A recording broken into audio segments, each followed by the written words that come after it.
Welcome to MLS Online Virtual Classroom.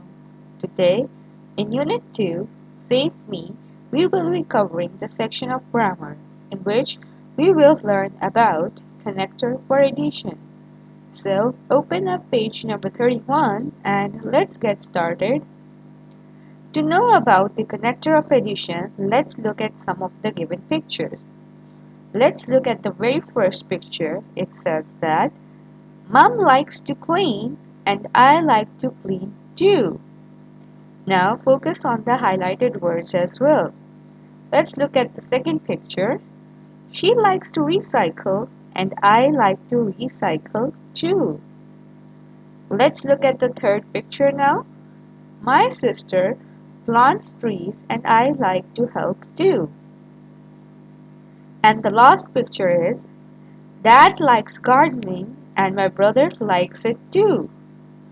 So,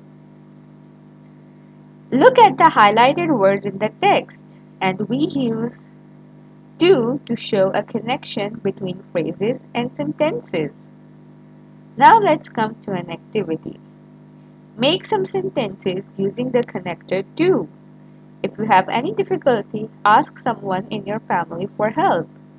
I have made one sentence for you, which is, My brother got a new toy and I did too.